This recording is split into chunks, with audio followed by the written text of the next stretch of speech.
Hey everyone, it's me again, Brian, and I got some exciting developments. So I'm going to start creating Lazily RS. So I have a couple libraries. One is Lazily Zig and Lazily Python, and basically they're lazy.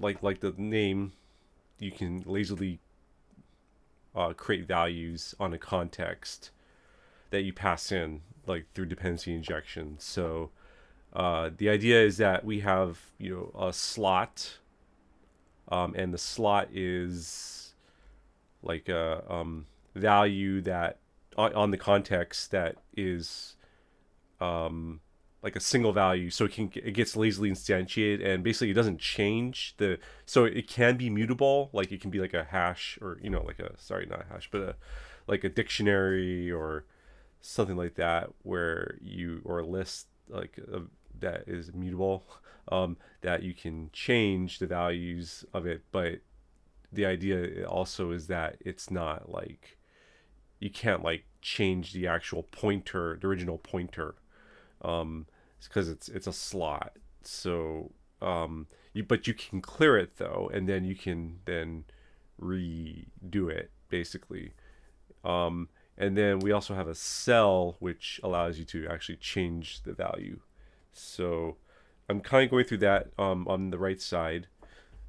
And then on the left side here, I am working on consolidating um, Rono.js and Realisis.js, which is, this is Elysia's JS, and this is Hono integration with rebuild.js. So I'm basically consolidating all of the functionality into rebuild.js, and then making Realisis.js and Rono.js thin wrappers. And the kind of the advantage of that is that we can consolidate the logic, extract out shared logic all within the same package, and then kind of use it from there. So I'm just I went ahead and did that. Let's see. I think I released it, and I'm also now kind of propagating it across the different apps that I have.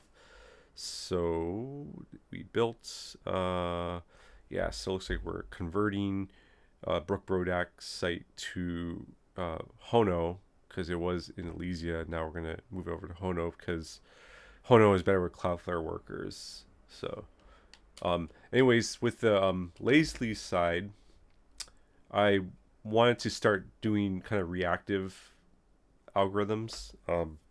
Reason why is I have agent doc, and I'm starting to make it more reactive. So, for example, this checkbox here happened automatically. So as I was, as I kind of did this exchange area, and we updated the status area, updated as well.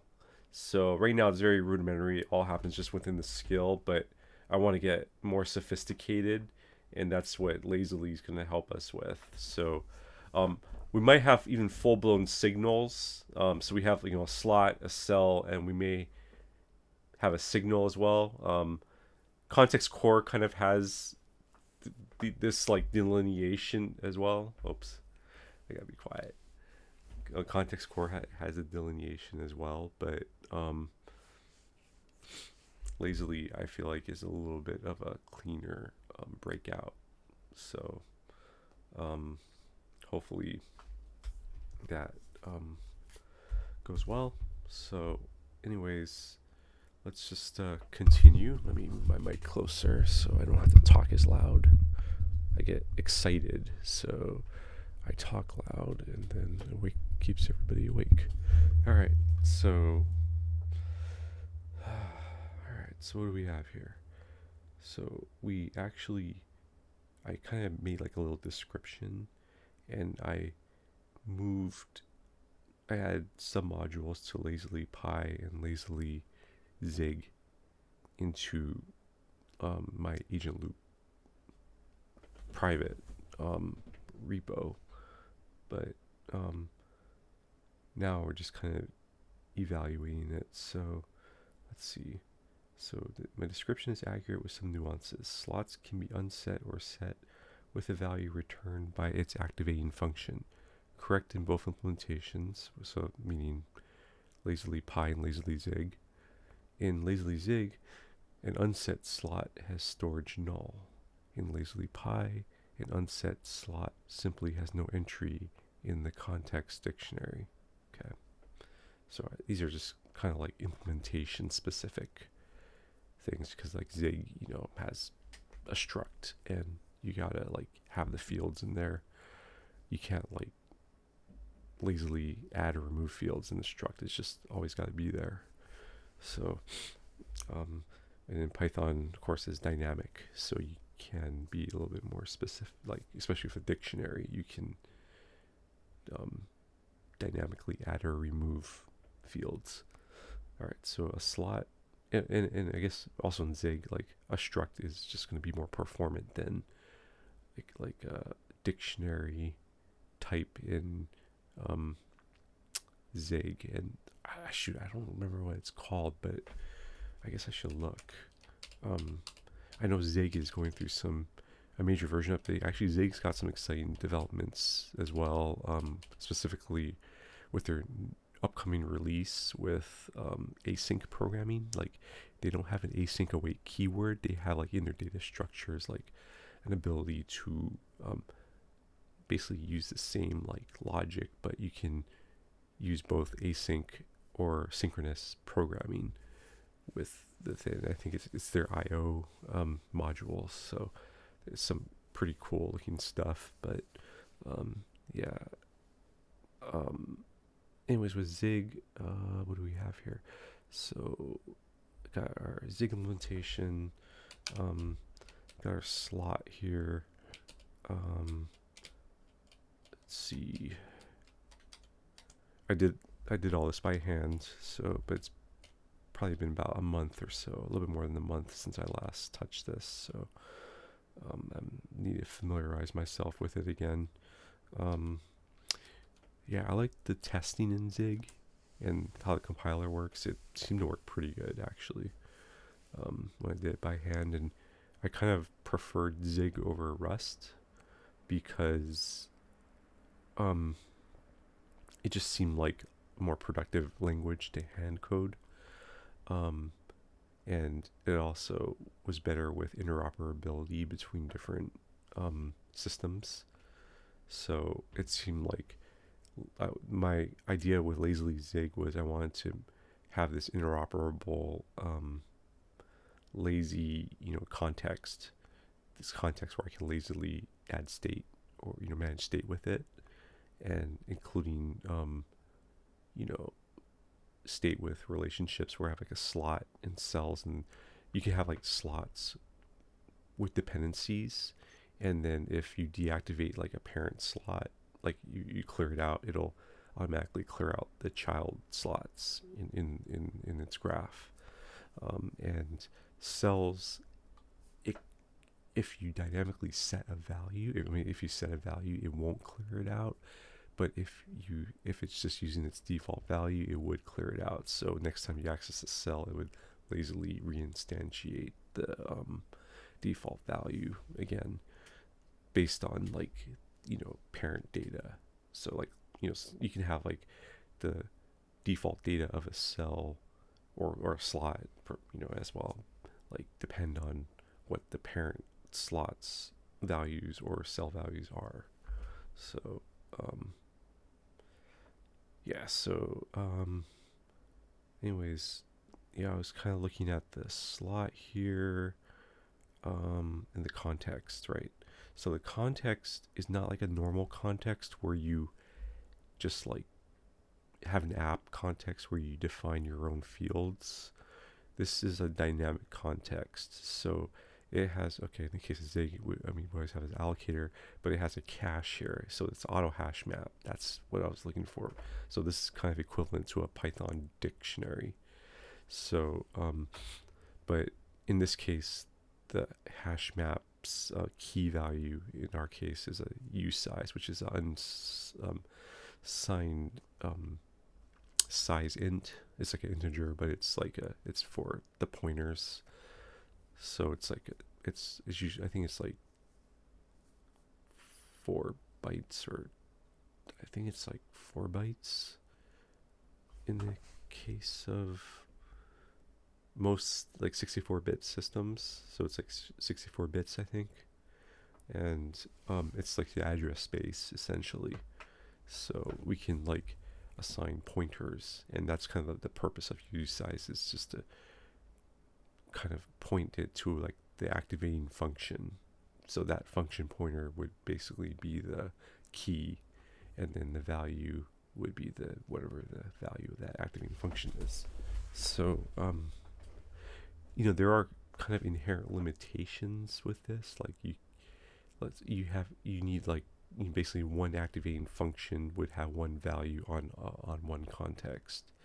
So if you want to have like a single activating function have multiple values, we either need different context, or that activating function we need to like return like a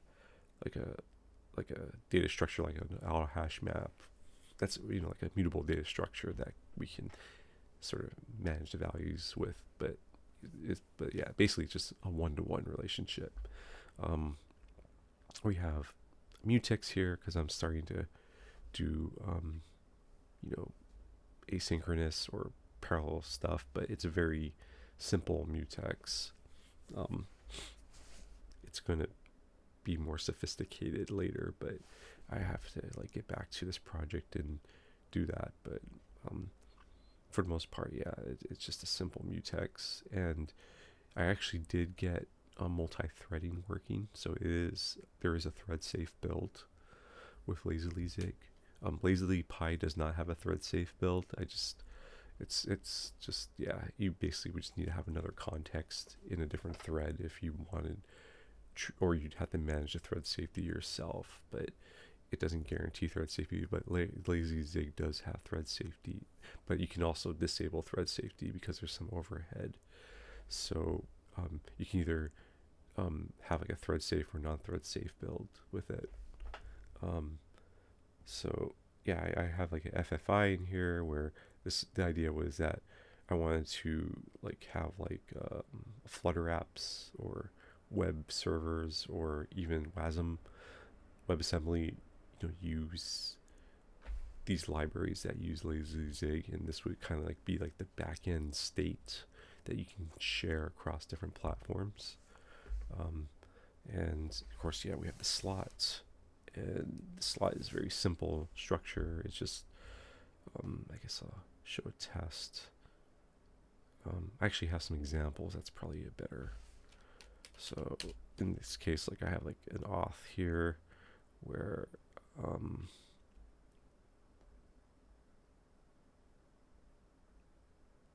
try to think what is a good place of doing this. Okay, so like get off token, for example, you pass in the context, and then you can do your authentication. Like this is like pretending to be like a real library, so pretend that this is like a for real authentication. Obviously this is not for real, but this would, and with Zig 016, you can make this asynchronous as well. I mean, these could also be threaded too, but we actually have asynchronous support, async IO support too, so pretty cool. And then I have this off token managed. What is this off token here? I don't think I have. Oh yeah, so I had this notion of this own string. So with shoot, I gotta install the Zig plugin to. Let me do that real quick. But just to have it. Oh, I do have it. Okay. So I'm not sure why it didn't take me there. Oh, I know why. Shoot, I gotta add, because I just added this, so I gotta like add it here. Yeah, this is kind of like not like a great DX for JetBrains products, but So lazily zig. Okay. And existing sources. Okay. So I guess I might as well do pi as well. And Rust. Why not Rust too? And then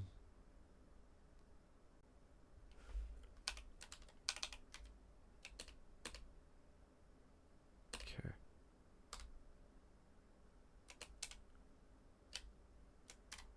All right. So let's see if we have navigation. No, we don't. Yeah. Oh shoot. Uh-oh. Okay. Let me do the installs too, just to kind of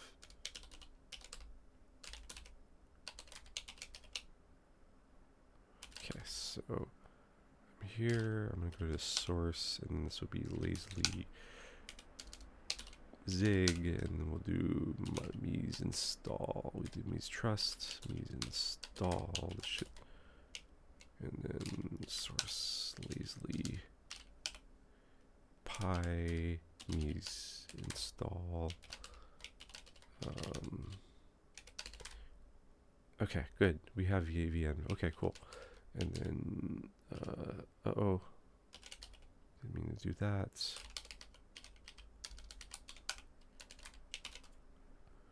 This would be, zig version, shoot. Cool, we got 016. Okay, awesome.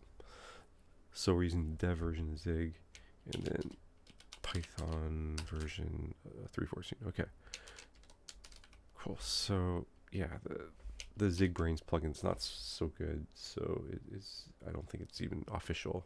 But anyways, I have this own string over here, and the idea with the own string is that strings in Zig, when you use define them in the source code, like this very secret token, it's going to have a pointer, but it's going to be like in this place that's like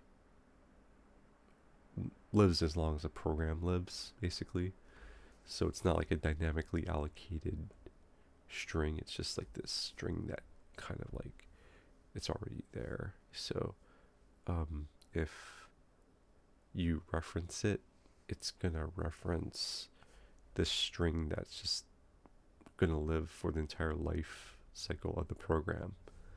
So the own string kind of makes sure that we use a pointer, and I hope I'm accurate with this, by the way. Think I'm fairly confident, but I'm also could be confidently wrong here. But anyways, owned, I think is, yeah, it's our type. Okay, so yeah, so we kind of have to like break down the type a bit. So we have like a managed type versus like an unmanaged type, like a literal. So literal would be like a number, and then there's like a managed type, which is like a pointer to an object. And then also we have this, of course, this deinit. So this is how we deinit and ultimately deallocate the thing. So if it's like if it's a pointer, we free it, or if it's a struct, and if we know the type, we'll deinit it. And yeah, if it's not managed, then we just exit, because it's not meant to be collected. It's not meant, not collected, but it's not meant to be deallocated. So that's kind of the idea with the own string, is that the type is a string, and in this case it's a slice. So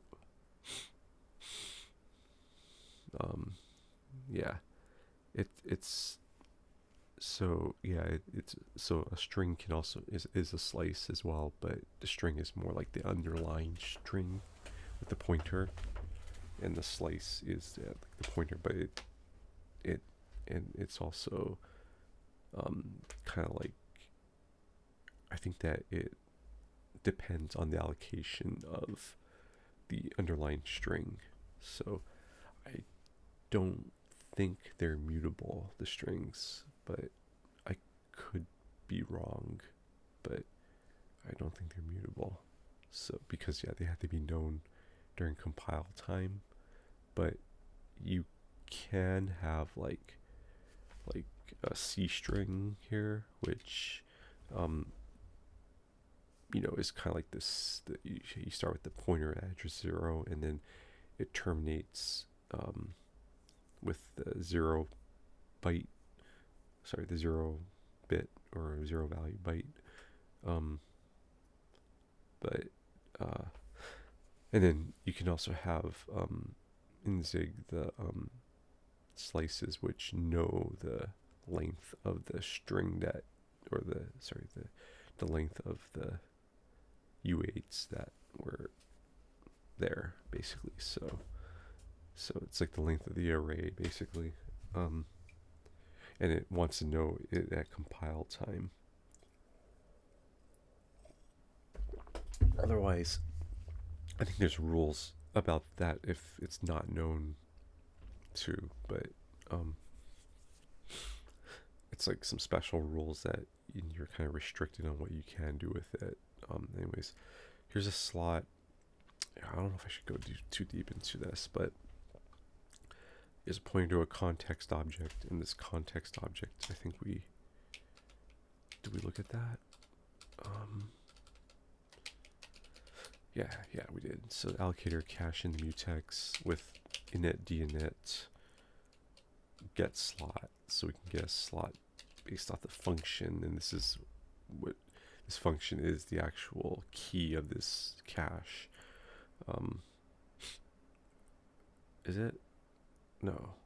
Yeah, it is. Yeah, pretty sure it is. Yeah, it is. So because that's the actual value, and then because this is very dynamic, so you can pass in a function pointer at any time in the program's life cycle, and it'll then like execute that function, and with the it takes a context as part of the interface, it's an argument, and then you can execute it, and the return value is the value that gets stored in the cache. Okay, so the slots, we have a context, we have the value function pointer, so basically this is the function that we store the key of in the cache, the cache key. I'm not sure why we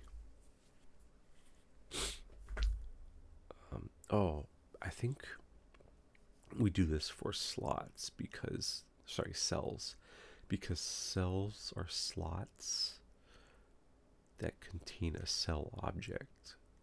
So that we have a cell object, and then we have this notion of a cell slot, and I think we actually have a cell slot type as well. We should, at least. Maybe it's in the Python version, but cell slot.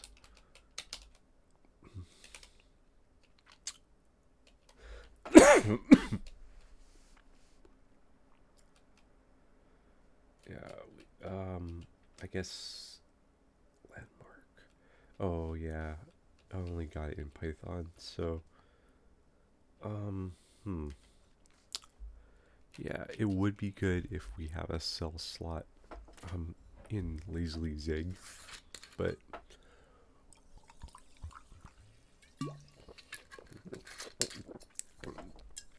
for now I think we just have a slot that has a cell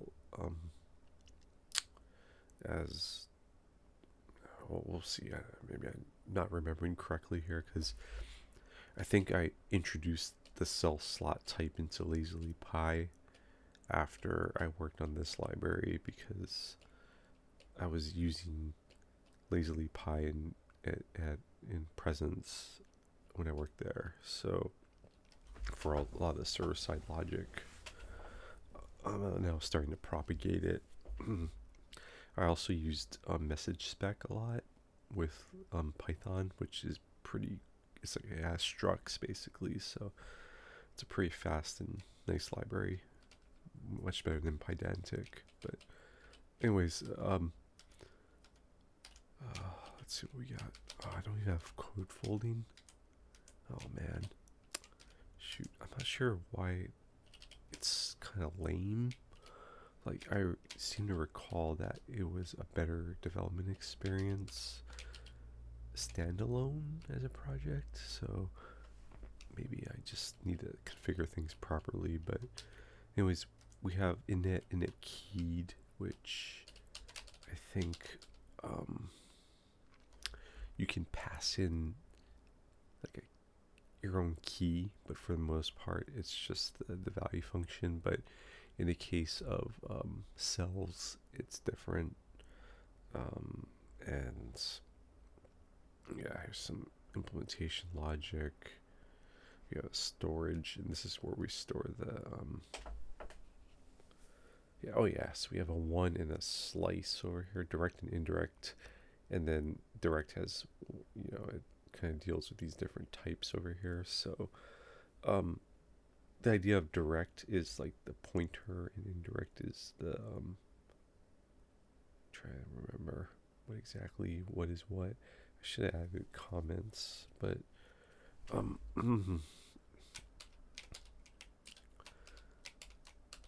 storage is right here.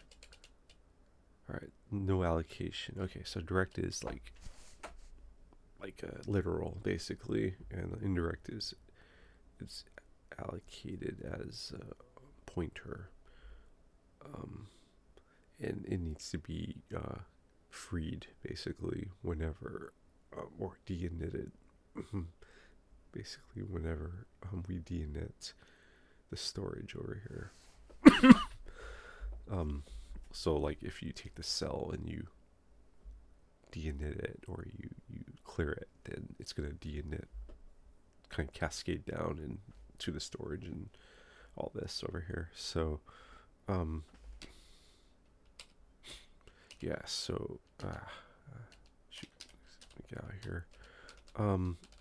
Yeah, so I don't know how much more I should get into this, but yeah, we got the storage here, and init keyed. So we're just going in our storage, saying this is the slot. We're setting the slot storage, and that's where we actually store the value. And then we have our mutex over here. So mutexes are pretty cool with Zig, and I actually had a lot of fun with the compiler. It took me a while to actually get the compiler to pass and the tests to pass. It took me a few days, but eventually I got it. And then there's destroying and put it into the cache over here. Here's our getter. So as you can see, it's actually kind of sophisticated with it's a lot easier in Python than it is in Zig, because yeah, you don't really have to worry about whether it's a pointer or not. In Python, you can it's just the value basically. I mean, it's a reference, but you can just access the value directly via, Python handles the reference versus the literal. Like all this stuff over here is just handled seamlessly in Python, but in Zig you gotta be concerned about it. Oh yeah, so there's also the pointer size. So this is like a built-in with Zig. I mean, well, this is our method, but the pointer size itself is like a built-in type. So, and this has like either slice, 1, many, or C. So the slice is like your slice of a byte array, of an array. We have 1, which is just a singular pointer. A many, which is like the actual array itself, or the string, the actual raw string, not a slice of it. And then we have the C pointer, which is a C style pointer, which has the beginning address and then the null terminating byte. then so we have direct and we have indirect for the slot pointer, for the mode, sorry, the storage mode. And we get this pointer error over here, so this is just error handling, which we can have an error here, which in this case, yeah, so if there is no slot storage, then we're missing a missing pointer, basically. We do the mode here, cannot get pointer, so this is another error when you call get pointer and it's literal, then we error out, cannot get the pointer of direct mode. So I guess I should probably just call this a literal mode rather than direct mode, because that's, yeah, I'm really like big on making terminology immutable, because when you start having like synonyms like this, then it's like it forces mapping in the head, and it's like it's easy to forget. It's just easier if it were just like if we just called this literal mode, or literal rather than direct, I would have just gotten it right away. I wouldn't be like I wouldn't be wasting time wondering what this is and having to look it up and then talking about it even. It's just a lot more efficient. So, but let me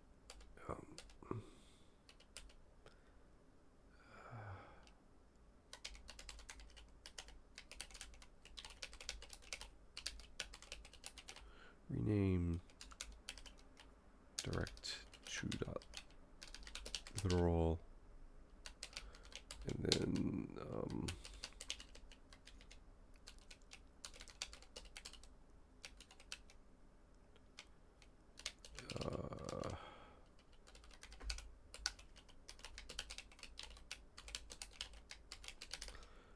to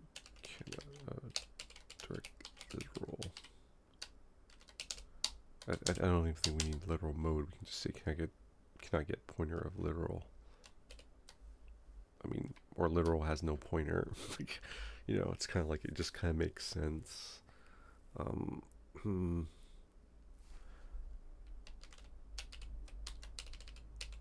Literal has no pointer.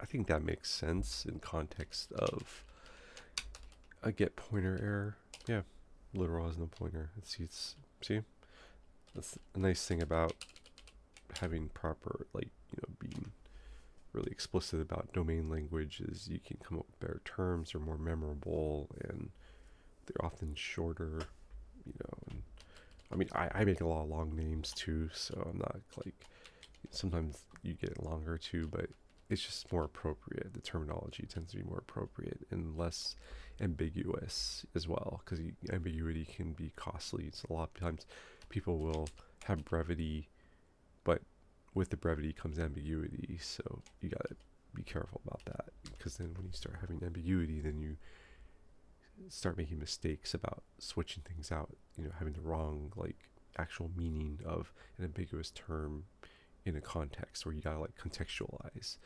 You gotta add context to the meaning, to the term, the ambiguous term, in order to give it meaning, which also creates mental processing. So, if you just have it ideally within a domain, you just have all your terms in a have meaning in a context-free manner, just the full name, without needing to contextualize the ambiguity away, then it tends to be a lot more efficient to talk about and to think about, and also even the scan too. You can just quickly scan things, and as you scan code quickly, you don't have to really think about it. It's just they're just one-to-one symbols. We basically have our little attention schema in our head, and we see the symbol, and it goes directly to the mapping in one shot, rather than having to process context, which is a slower process. And And also, it's also more like memory intensive, so we have like less ability to see a bigger picture of symbols. You know, we can see a bigger picture. We can see a big picture of symbols, but then when we have to start like thinking through things, then the attention scope becomes narrower, and then it's harder to think big picture because it's just like our attention is occupied with contextualizing. Um, anyways, yeah. So I believe this is the slot still. I think, and unfortunately, I don't have collapsing. So, yeah. So basically, we just have a bunch of methods on it.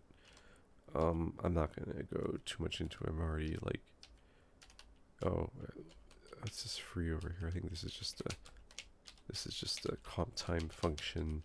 So yeah, this is just like how Zig works with the casing, is that if it's like a comp time thing, you title case it.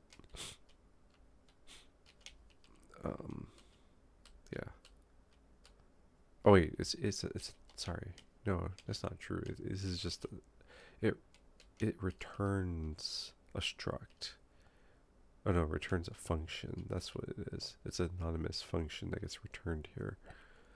So this is like the type, and then you can pass in the comp time value of the type. So this is how Zig kind of does generics, more or less, is that the compiler, during compile time, it knows the type at that moment, and you can pass it into the free function, which takes comp time, and there's special rules with this. Like this can like bypass like scope. It like can get scoped all the way into here, even though there's like a boundary of the struct plus the function.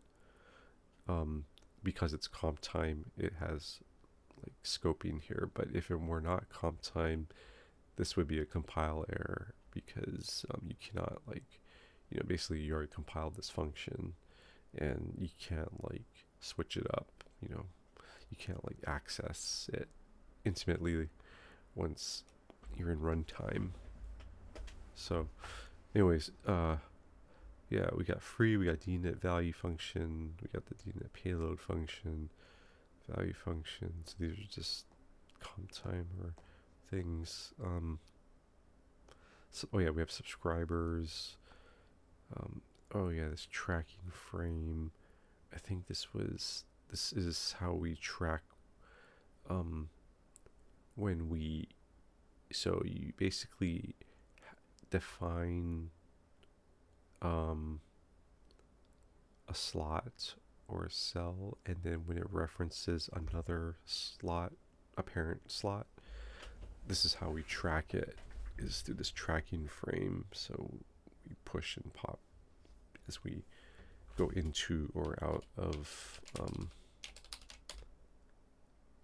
the slot, basically the slot definition.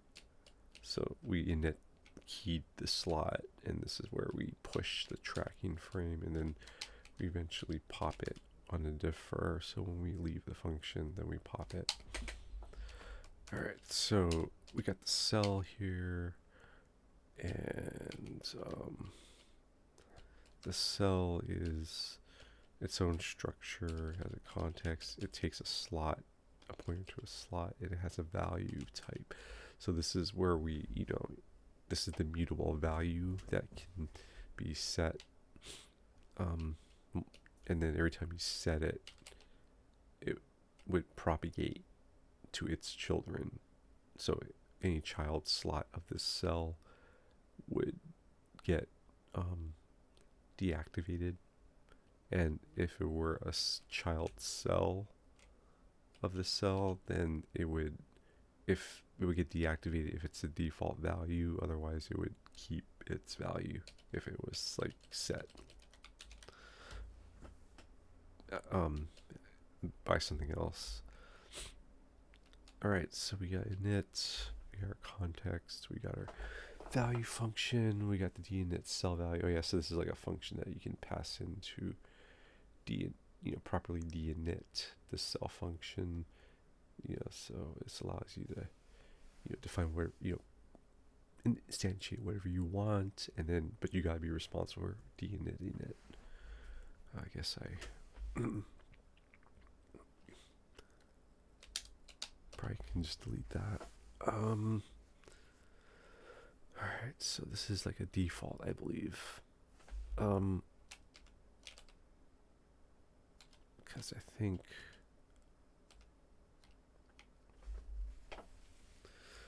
so this is how we get the cell from the slot. So this is basically kind of like equivalent to the cell slot in Lazily Pi, but over here it's called a cell, unfortunately. So I gotta like disambiguate what a cell is, and this might actually screw me a little bit as I make Lazily RS, because I don't necessarily have this architecture fully fleshed out, and if I have to start like editing it, it's gonna take a I might have to like actually just edit this. I guess with Claude, I guess I haven't really written Zig with Claude too much, so but I do see a lot of projects now that are starting to use Zig, so I think it'll probably go well. Yeah, so it's probably not like as good as Rust, but like it's probably good enough. All right, so we got our cell. So this is get cell. So I think this is kind of like meant to be run as part of a slot. Yeah, we have a slot keyed, and this comes from our. All right, we got our basically got our slot. I'm gonna move it to the side. So we got our slot keyed. Yeah, so this is like a module level thing. So we got a slot and we got a slot keyed. So these are like functions that are on the module level. So slot keyed is like the more like overrideable or configurable version of slot. So slot is just kind of like assumes you just pass in like a normal function. Slot keyed is really just meant really for cells. So yeah, so this is kind of where we do the get cell, and then so the cell is right. It's not the cell slot that I was thinking of, but well, you call cell.init, and this is the cell slot right here. So self is the slot, and so it is. It's like what is this thing? Oh yeah, it is a cell because it contains a slot. Okay, so it's not a cell slot. I think that maybe cell slot is just a Pythonism. In this case, we gotta like have a reference to slot here. So it's kind of like the cell contains the slot. I see. So all right, so here's a getter and our setter. You got subscribe and unsubscribe. I'm not sure.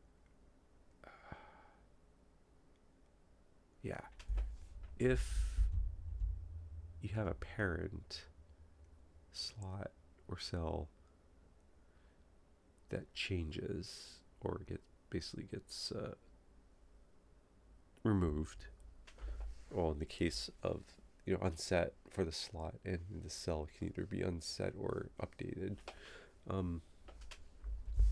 it should then act there should be a subscriber from here, and that's kind of what will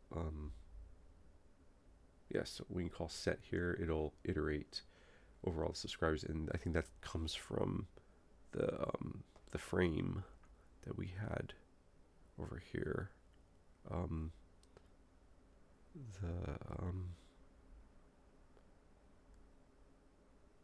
can remember what it was. It was called top. Oh, I think it was in context. It was the. I wish I had my hotkeys, or I wish we had a proper Zig environment frame, tracking frame. That's what it is. So the tracking frame is how we know how to add or remove subscribers. And yeah, so we set it.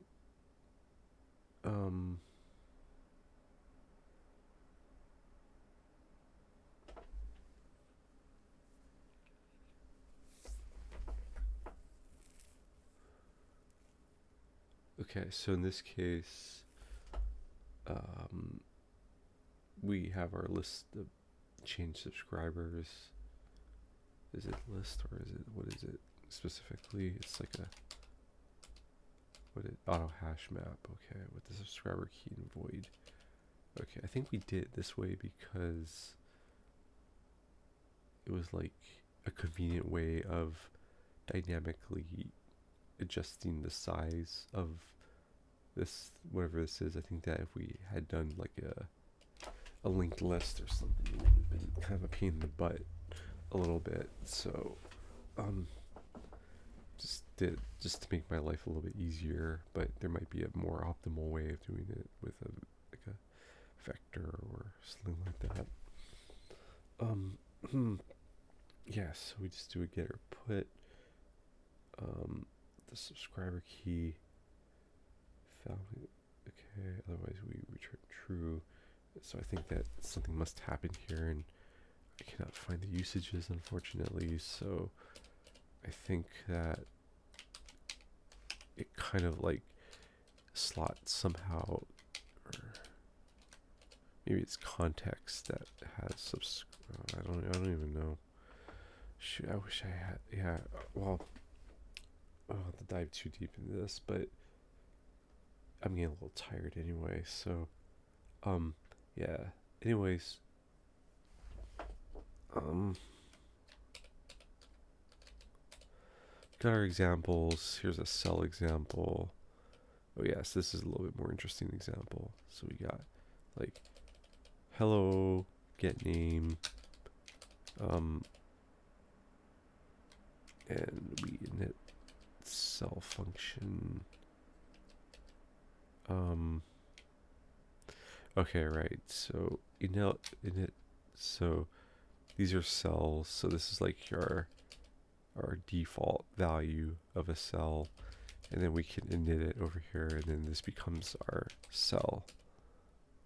And then you can reference it right here. So like in the greeting, we can do hello name, and then on our string, and then we can call, and then greeting itself can be a slot. And when you call greeting, then it'll execute get greeting for the first time, which then gets cached, and then into the context.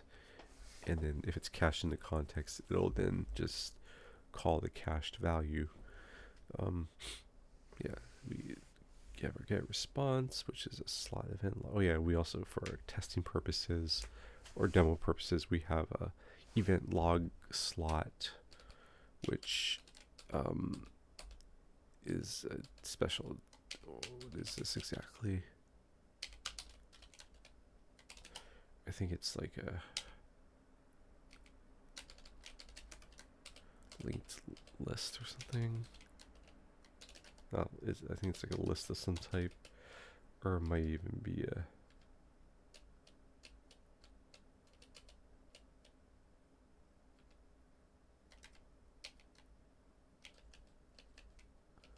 What is this thing?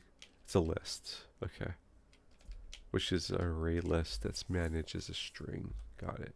So this is just really for testing purposes, just to test like things that happen. Yeah, so anyways, we call this here, just to make sure that we call this the correct number of times in our test. And then we call how are you, return how are you, and this is the response. On the response, and then we have get greeting and response, which will do both a greeting and a response. We log it. We have a greeting, we have a response.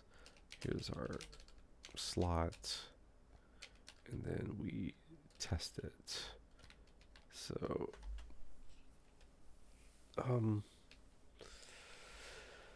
yeah, we can test the event log. So here we, oh man, I'm getting so tired. I need some water.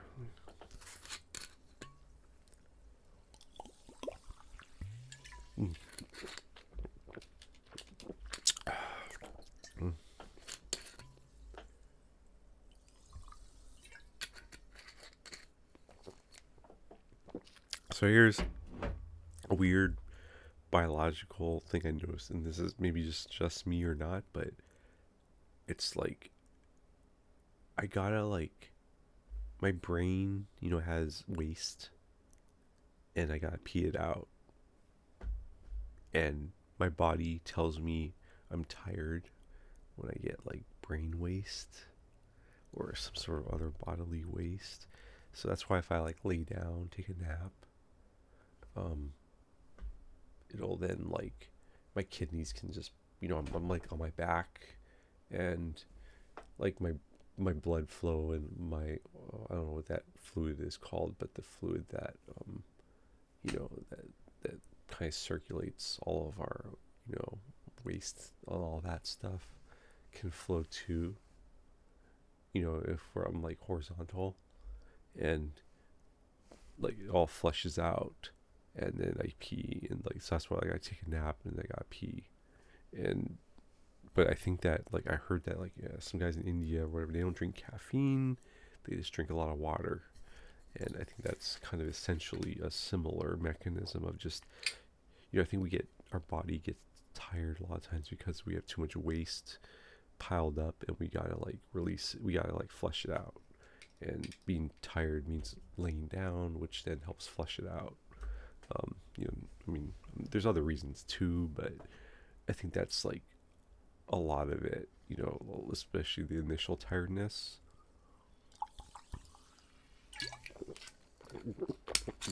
So I think that's why hydration works a lot of the time to not be tired. Yeah, so excuse me.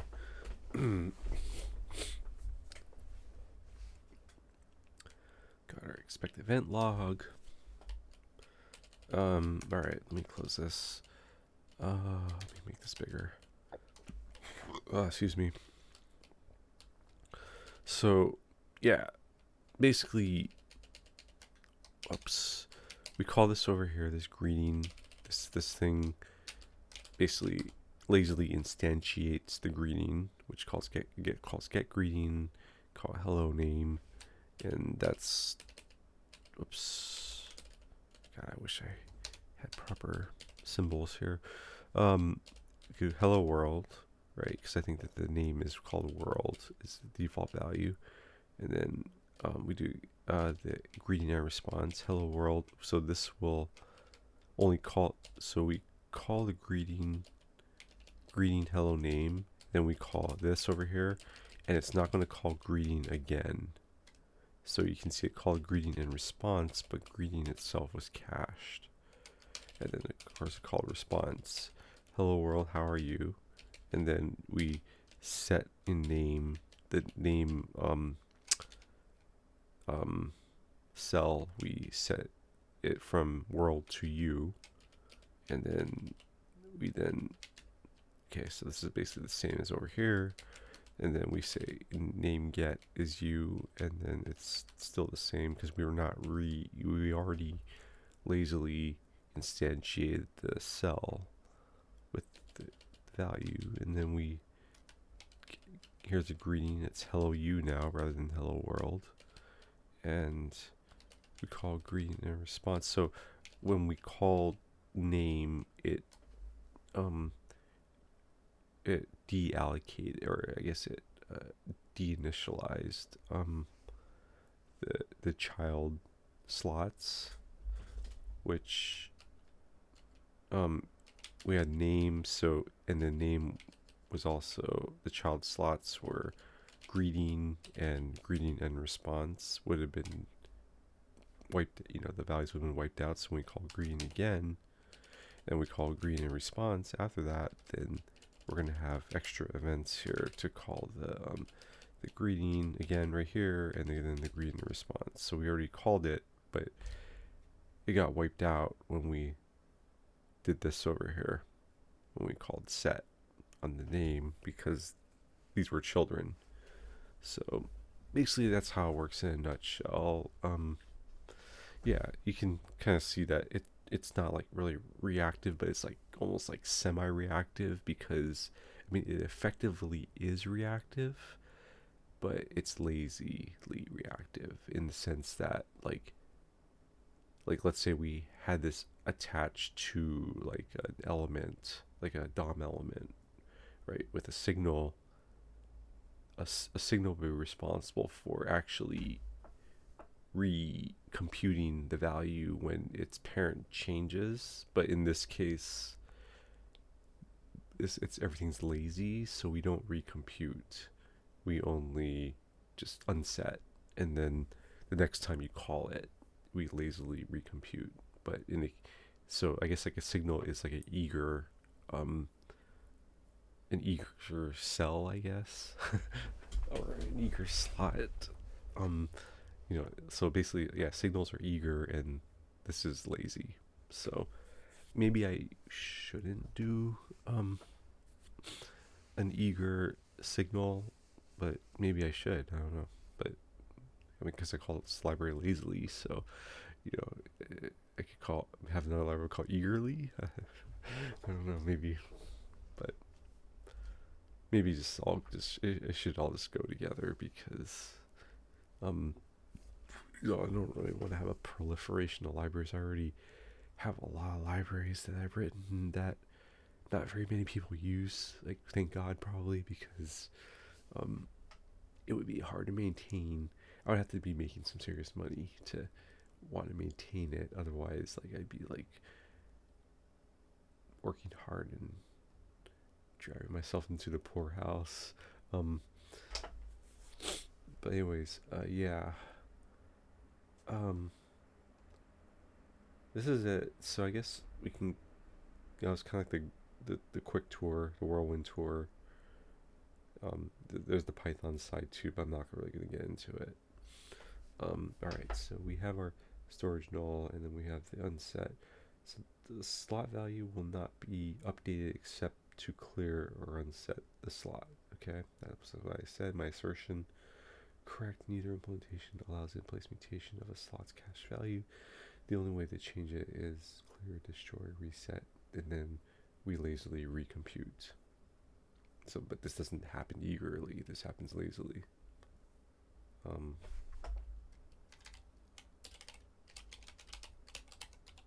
guess I'll put this in here. Signal.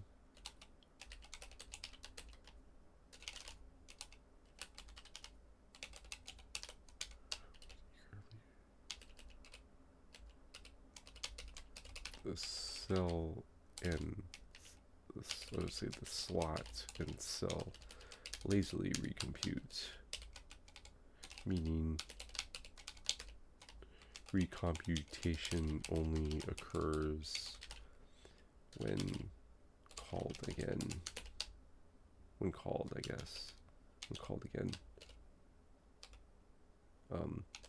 A signal would eagerly recompute, meaning recomputation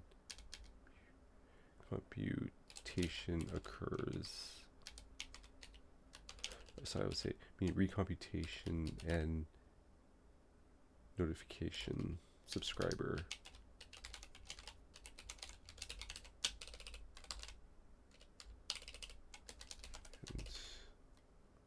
And subscriber notification occurs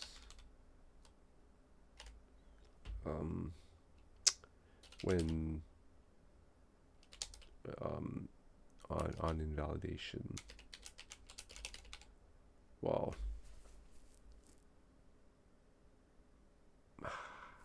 Not necessarily, because invalidation could also mean de-initting. So this would be like reset. Let's call it reset on reset. I don't know if we have a notion of reset in here. Let me find out. No, we don't.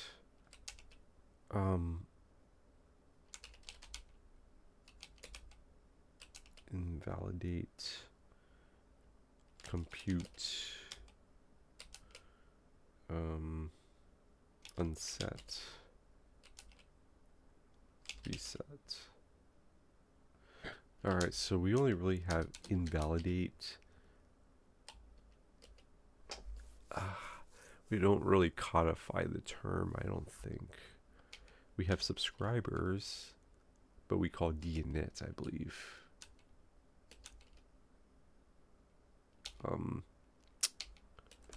Let me verify that real quick.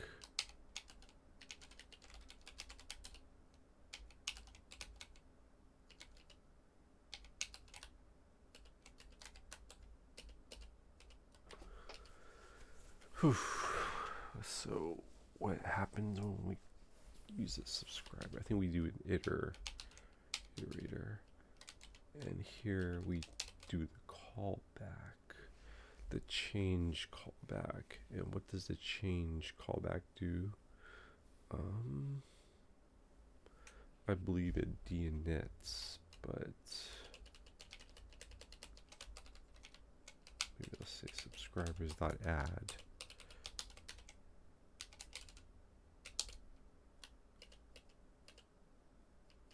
I guess get or put, I guess.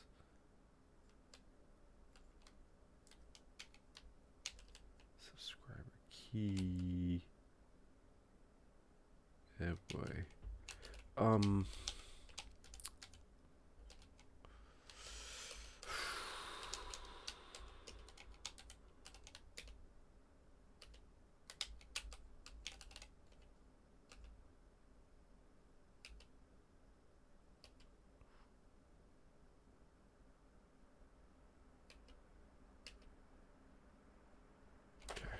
Here we go. So we emit change. So I have this unlocked here. This means basically not thread safe. This is like the core. So emit change, we put a mutex around it, and the unlocked functions are like the implementation, the not thread safe implementation. So we iterate, get our dependent slot. Yeah, we're just destroying it, the value in it. Then so God, I don't know what to call it. Reset, I guess. I mean, it's just change. I mean, this is kind of like a imperatives. It's like coming from the perspective of the event, but the actual like action that is being done is not really defined. So it's, I'll just say invalidate on invalidation. But the problem is, I mean, I guess if we de-init a signal, we're going to remove the children first. I think we do that anyway on, so I think, yeah, so we do destroy self. So this was like part of it too, was that we had to make sure that we, well, I guess we don't really, I don't think we really notify anyway. I think we turn that off, the notification, when as we're destroying ourselves anyway. So we don't really want to notify, like have all these subscriptions firing as something's being destroyed, more or less. So like for good, you know. Okay, so I'll leave that in there. So this should be okay. Invalidation should be okay. Alright, the slot may be a mutable struct object of an or another immutable value correct. Lazily Zig handles this via storage nodes with direct and indirect for structs, so direct for pointers, indirect for structs. Lazily Pi stores any Python object. Slots can have a dependency on other slots. If the dependency slot clears, the dependent slots will also clear. Mostly correct, okay. So, but the direction terminology is inverted from the implementation. In both code bases, slot B depends on slot A. B reads A during computation. Then when A changes or clears, B is invalidated. In Lazily Zig, this uses emit change, which destroys dependence. In Lazily Pi, this uses reset, which cascades via subscribers. So slots can have dependencies on other slots. If a dependency slot, I think I just confused their language, used the wrong language. So if a dependency slot clears, the dependent slot will, I mean, yeah, but the direction terminology is inverted from the implementation. I don't understand actually. So in both code bases, if slot B depends on slot A, B reads A during computation. So the dependency is A and the dependent is B, right? Then A changes or clears, B is invalidated afterwards, which is what I'm saying here. If dependency A clears, then the dependent B will also clear. So, or be invalidated, I should say. In Lazily Zig, this uses emit change. Yeah, so I don't know. I guess we just have a misunderstanding there. Alright, so cells have a mutable value which can be updated via set and accessed via get, correct in both implementations. Additionally, when both implementations only trigger invalidation when the value actually changes. So, right. So Lazily checks, Pi checks if it's not equal. Lazily Zig always emits. Okay. Yeah. So if we use the default, wait, we only trigger when the value actually changes. Oh, right. So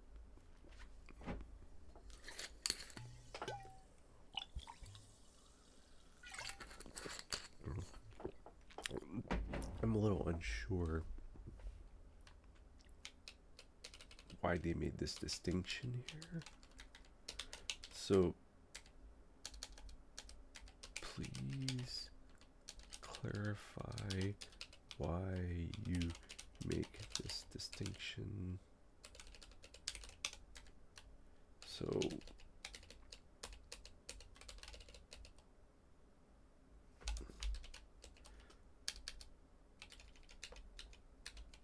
seems to mean that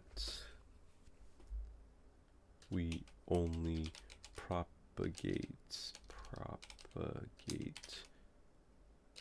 to subscribers when the value changes.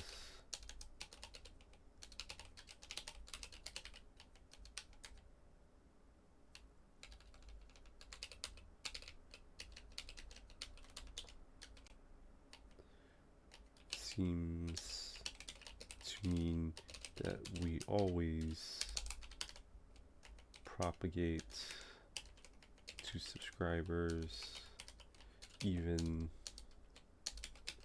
when the value, oh no, does not change. Okay. Lazily Zig cell always emits change on set regardless of value equality. It doesn't compare old versus new. Oh, maybe, I think we should always, okay, so that kind of clarifies that, actually. So, lazily zig should follow the same behavior as lazily pi. If you're a zig expert and if I'm making a mistake here, let me know, please. But this is like intuitively, I feel like that's what it should be. Alright. Architectural differences. Context. Type struct with allocator versus a plain text. Oh, tracking. Thread local tracking frame stack versus a global slot stack. Yeah, so lazily pi can, it's possible to make it thread safe, but it just isn't right now. Slot keys. We have a usize versus object identity, which is basically a usize. A cleanup. Explicitly destroy and recurse, otherwise we do a garbage collect and reset. Yep, much easier to do that. FFI, built-in string view, export, not available. There's no FFI for Python. Thread safety, mutex versus not thread safe. Okay. Yes. Note my edit above. Alright. Uh-oh. Okay, so good.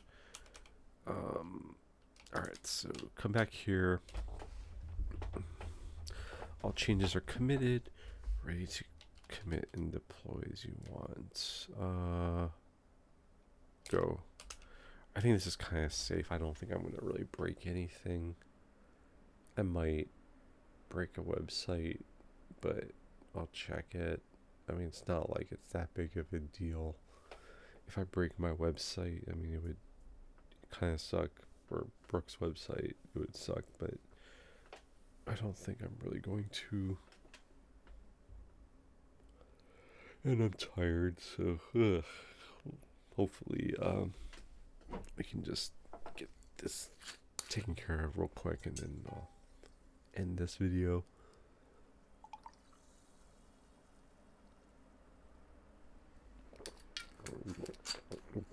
Alright, what's going on here? Oh yeah, we got 2 local agents over here, so we come down here. Uh-oh, what? Oh, right, these are just what's running. So we fix, yep, fixing this. So this should be quick. This lazy zig, and then this will probably take a little bit longer.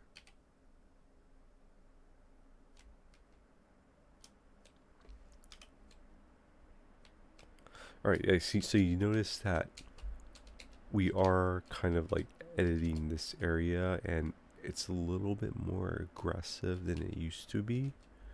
Like since I started adding, yeah, I want you to like update, like it was doing these checkboxes as we were progressing. I mean, this was earlier, before I started this recording, but it was actually going down the list and checking things. And it would be doing that here too, I suppose, if it's acting correctly. But I think that's also where these Lazily libraries will help, is to track these sort of things, as well as other behavior. So these are just kind of like the primitives. And I'm not really sure how much additional work needs to be done to make agent doc track everything reactively. Right now it's just kind of looping, and I think that the LLM, more or less, every time it gets invoked, it'll then sort of prompt the agent doc tool to edit, to have a CRDT to edit one of these fields or whatever needs to be edited. So yeah, so we got this stuff. Why is my wait, what? Oh my god. Why do we need a no, we don't need a Docker push. This should be gone. This was from my old environment. Since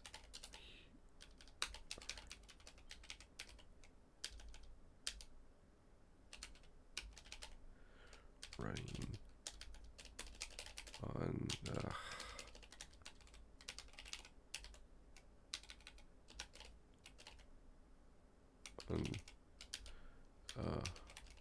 Tabo.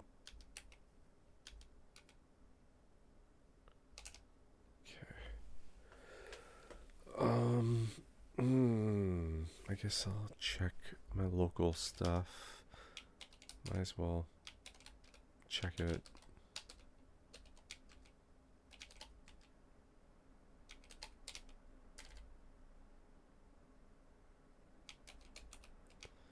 Uh-oh. Something didn't happen, right?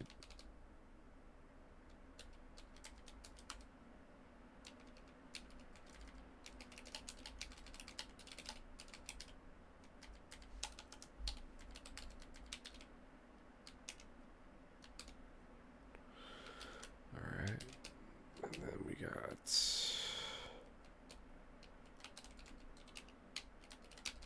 Herbalicious Bliss.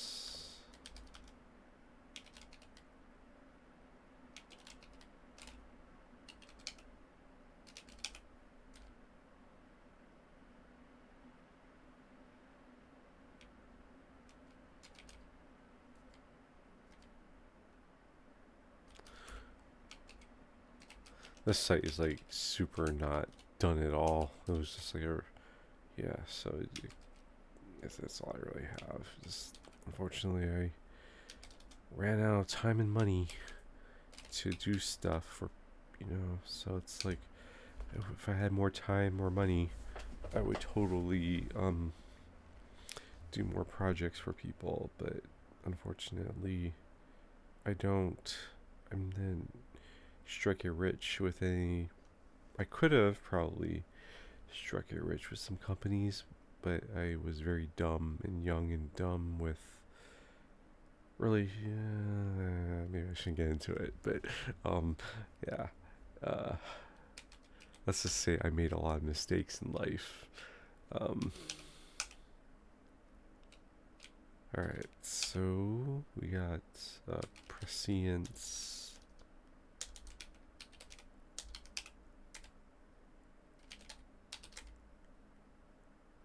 Alright, 4104. Alright, this seems to work. Oh yeah, I had this like interesting way of like using the CSS, whatever it's called.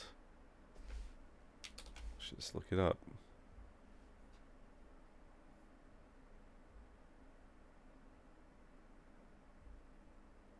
Sticky, yeah, position sticky, yeah.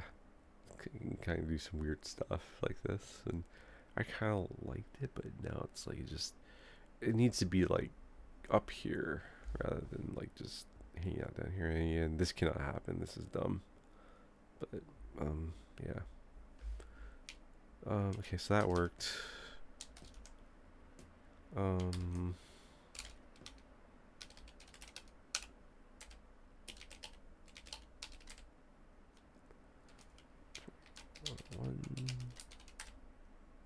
Uh-oh.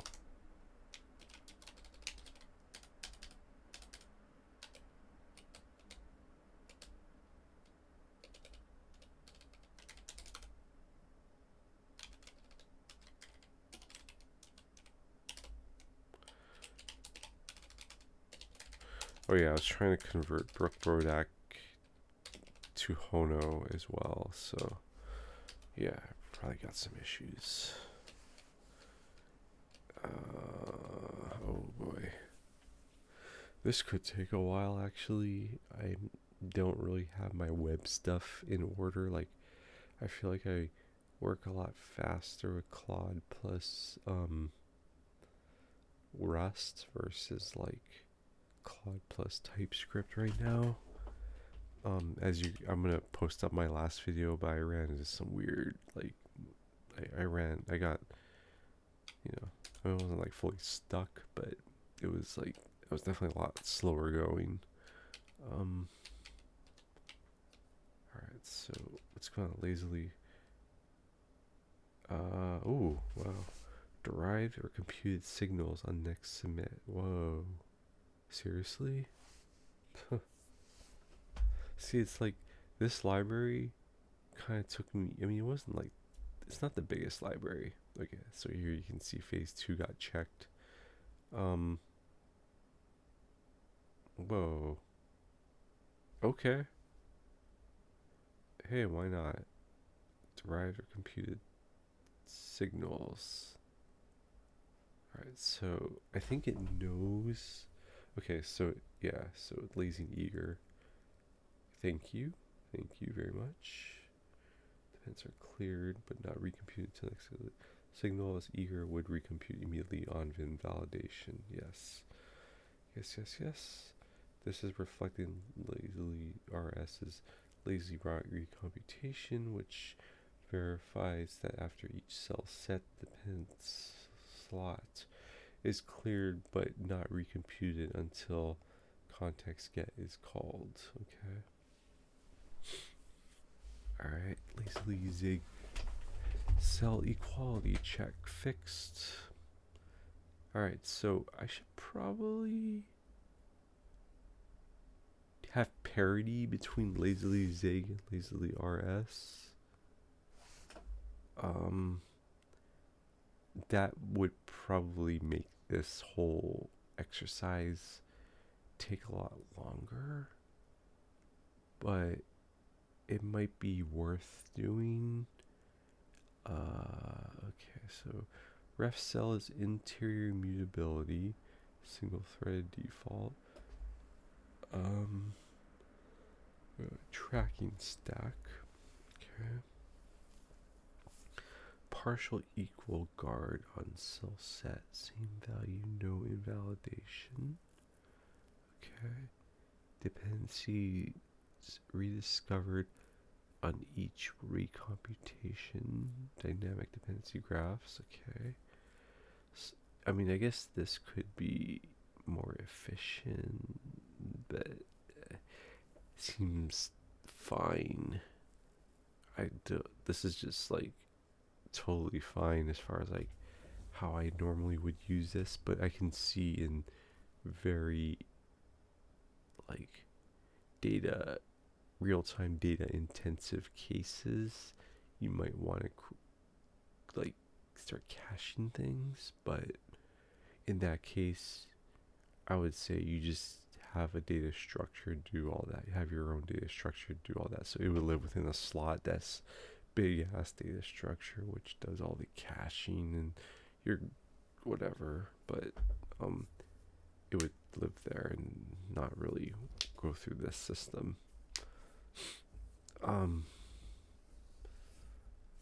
Yeah, and then we have a slot handle.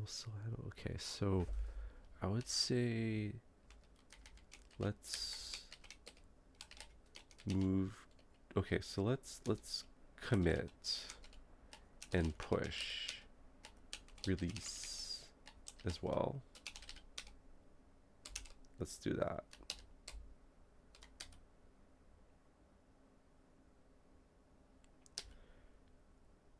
I don't think Zig, we have a notion of release for Zig. I think we just use the repo, the Git repo, as our sort of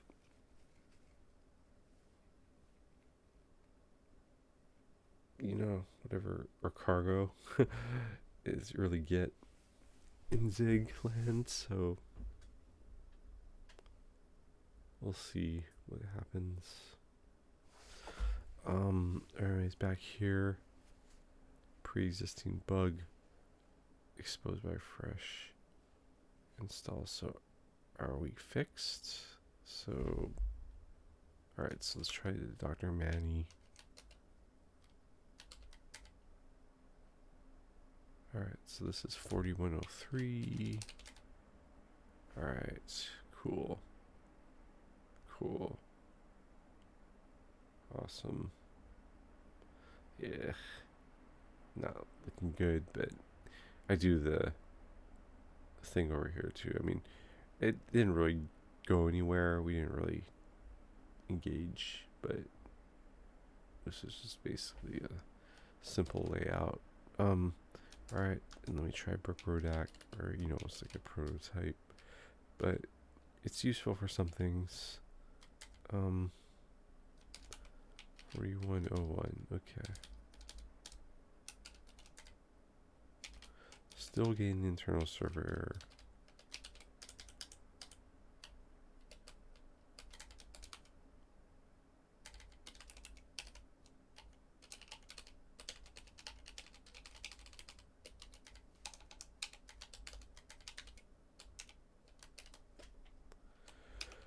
Alright, so I think okay, cool. We got a crate. Whoa, seriously? Sweet. Is it like, ugh, no readme. So let's, add a readme to Lazily RS. I think Lazily RS has a spec file. Yes. Do we have a spec file in here? Yes. Do we have a spec file? Yes. Okay, good. Yeah. I guess we should also add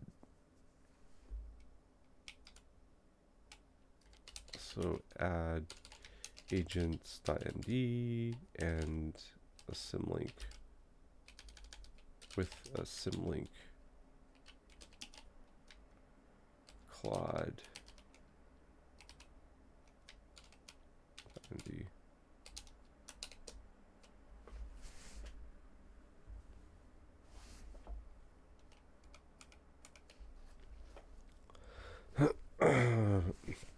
Oh yeah. Please add tests. All right.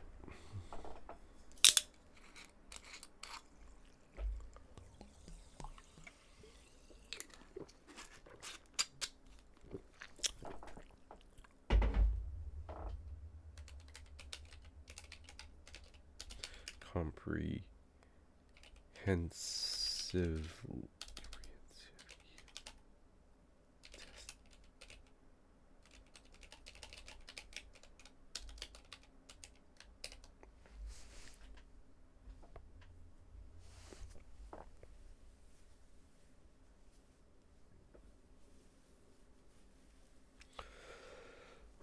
So basically this is like feature parity with Lazily Zig and Lazily Pi essentially.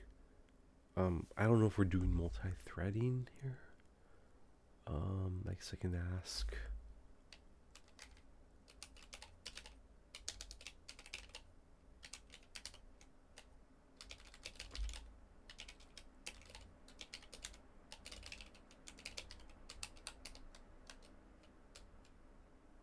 Oh, looks like my CRDT bit the dust here a bit. So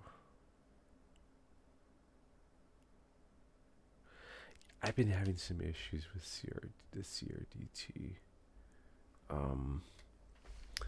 Since I started doing the dynamic stuff a bit, I seem to get some problems here. So like, I guess what I'll do is I'll mention that.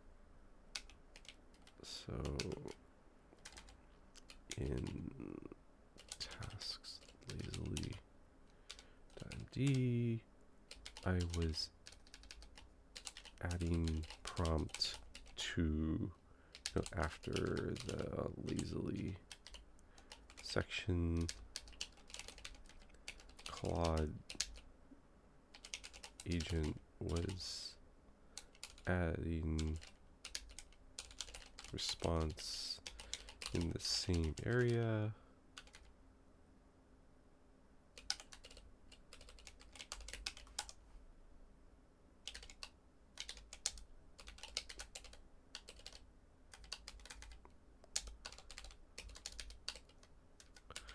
Looks like the response got a bit corrupted. Uh-oh. Ugh.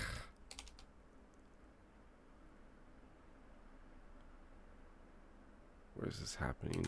Shoot.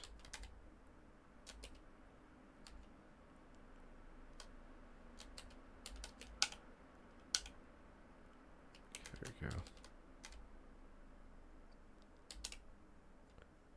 Yeah, so I also have some issues with the autoclaim still. Still some edge cases with autoclaim that I haven't fully nailed down yet in the specs or whatever, so I think I need to like have like a theoretical, or I really need to like chart out all the different edge cases that can happen, or the the essential set of cases, and that might help with the edge case surprises that I keep on running into. But yeah, I haven't done that yet. I've just kind of been trying to do one-offs and hopefully it'll fix it all, but it doesn't seem like it's going well. But yeah, I'll get around to it. It mostly works, but still got little issues. Alright, CRDT corruption and lazily. Okay, this is a concurrent editing race. You were adding a prompt while the agent was writing a response to the same agent exchange section. The CRDT merge produced a fragment. Decisions, commands, related projects, likely truncate a word from decisions or similar. Analysis, the stream CRDT merges uses three-way diff, baseline versus yours versus the agent. When both sides edit the same region inside agent exchange, the character level diff can produce interleaved fragments. This was the same class of bug fix in the something 3, character interleaving. Okay. So was this using agent docs? Yes, it was. I believe it was.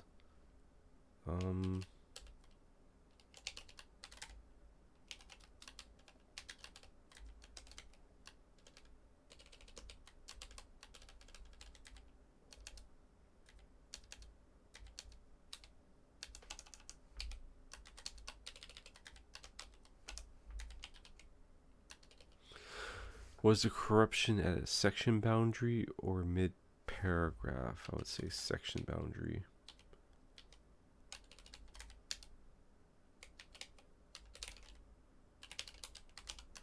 Can we reproduce by having both sides edit the same agent? I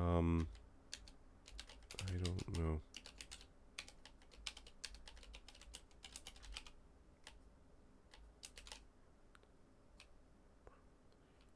Probably not reliably. Okay. Want me to... Yes. Yes. Okay. Let's take a look over here. Back to rebuild.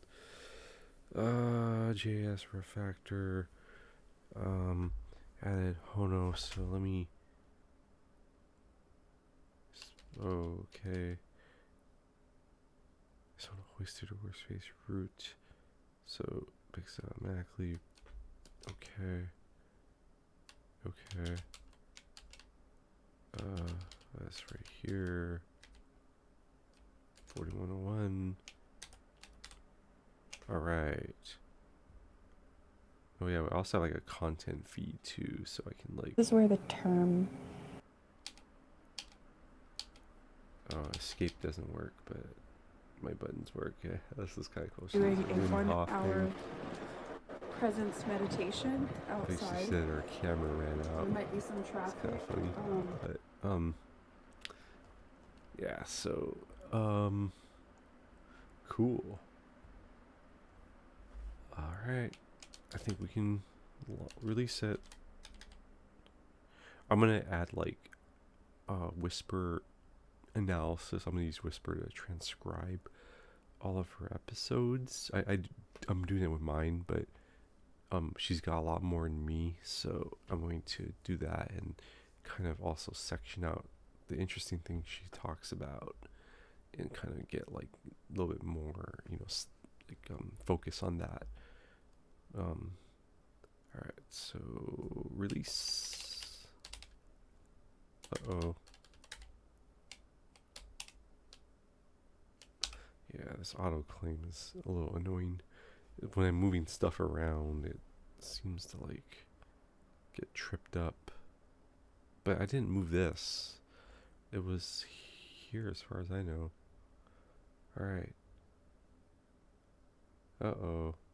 Does Lazily currently support...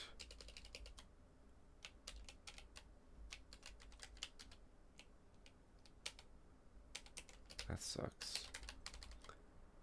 Currently support multi or thread safety.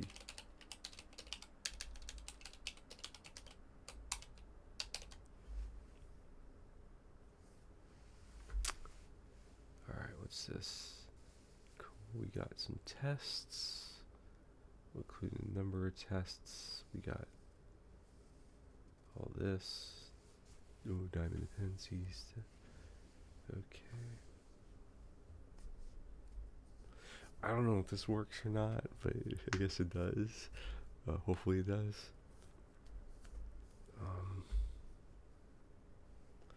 But I don't think I'm up to integrating this at all into Agent Doc at all tonight. I'm about ready to crash. So, signals. I guess Agent Doc can benefit from signals. The eager writes, I guess. An effect system. I'll have to look into what exactly that means.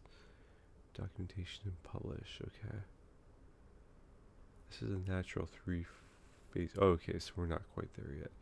Replace ref. Okay, I got it.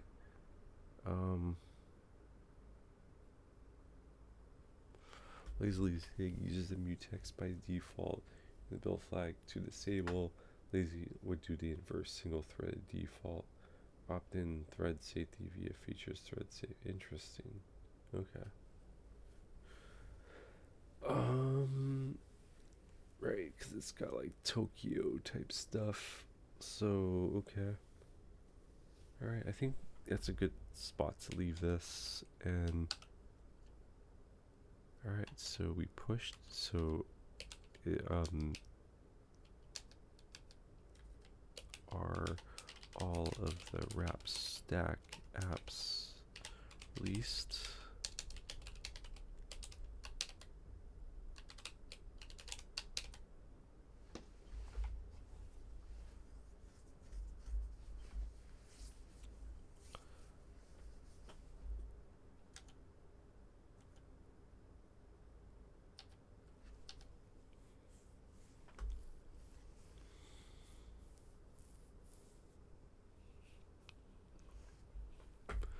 I guess this is out of date now because we're using Hono.js.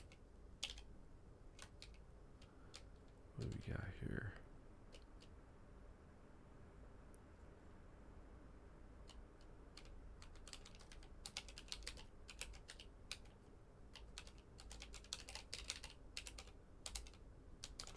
Okay, so Brodac.net. Okay, I think we worked. Yep. Alright. Alright, so Brian Takeda me. Okay. I gotta update things on my website to pn.me.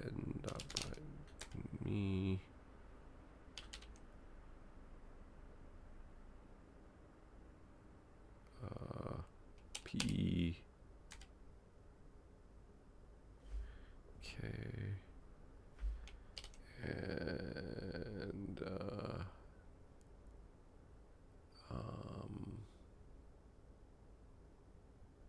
shoot, I don't even remember what that other site is. Oh yeah.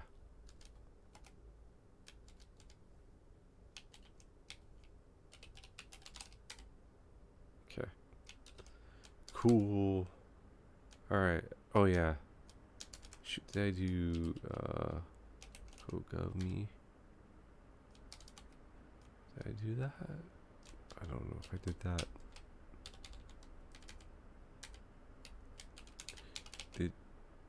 Oh. Did you also update CodeGov? Oh yeah, ESG.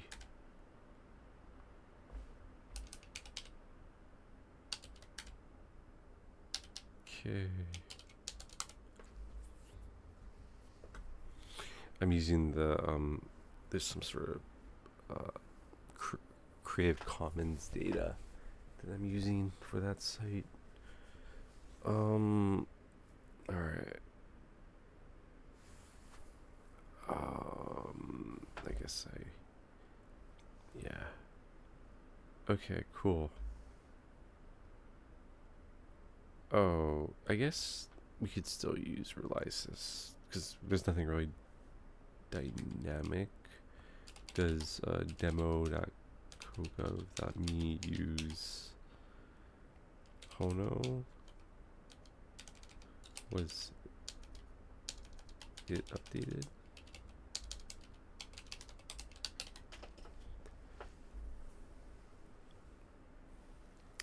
Demo.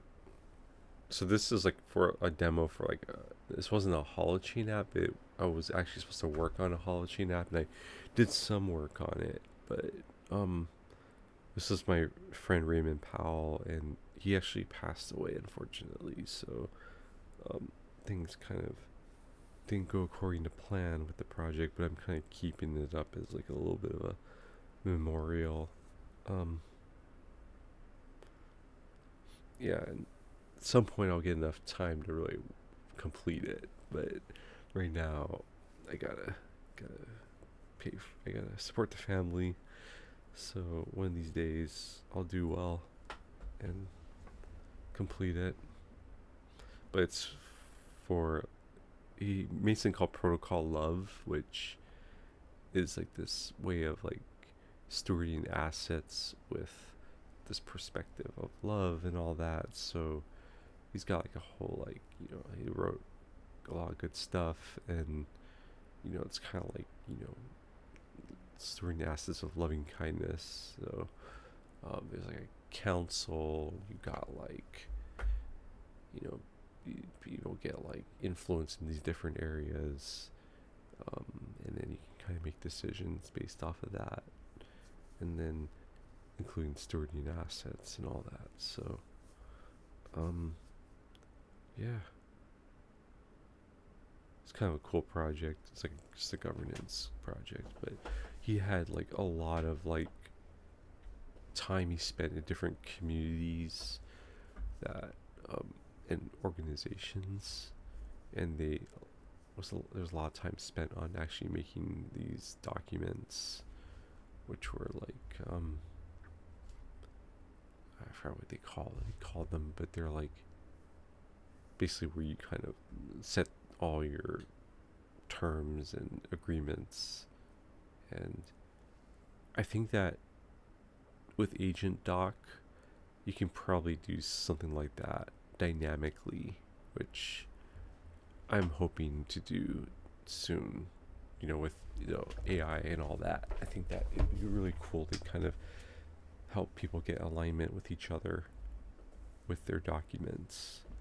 So like being able to share and all that, and I'm working on it. I think that Lazily will help out a lot with that, because you can make things reactive, and then we can publish it somewhere, the data. And there's some other cool projects that I haven't yet.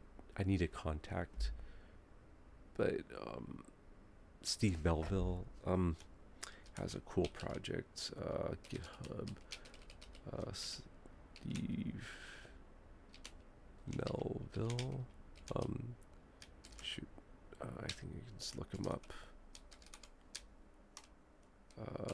Discord. Evo Mimic, I think. Is it Evo Mimic? Yes. Okay. Hey, it's a good looking guy.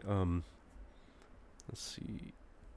Map Holons. So he's got this project called Map Holons, which is a way where you own your data, and it's like perfect for AI and what's going on now. I really need to get in touch with them, because they need to get their velocity up, because yeah,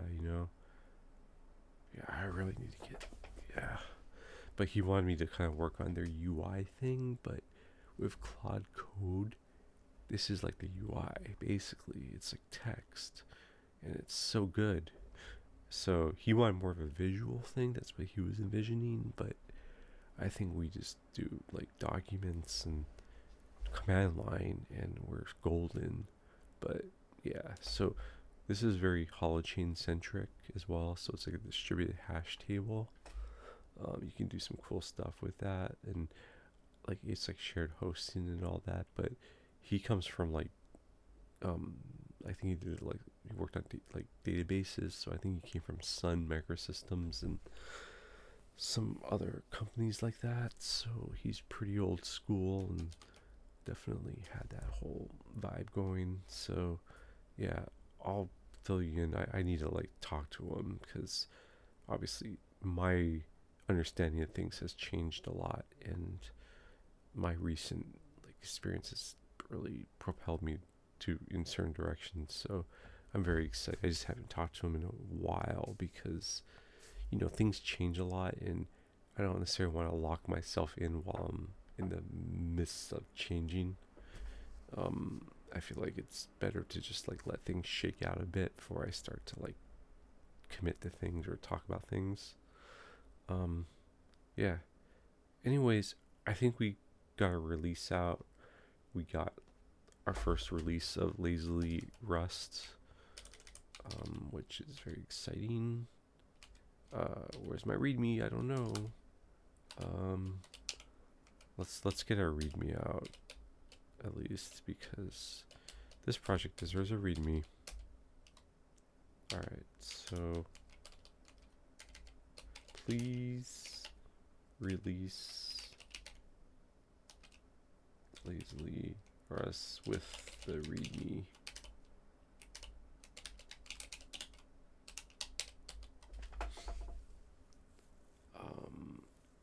Yeah.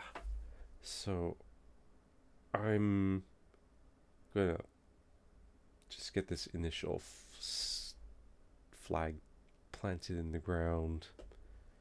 We got basic functionality, almost parity with Lazily Zig, but a lot quicker than I made Lazily Zig, that's for sure.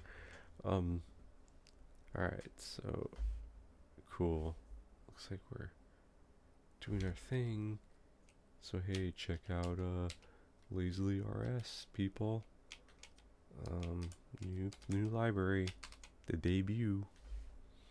Saw here first. Alright, peace out. Have a good one, everyone.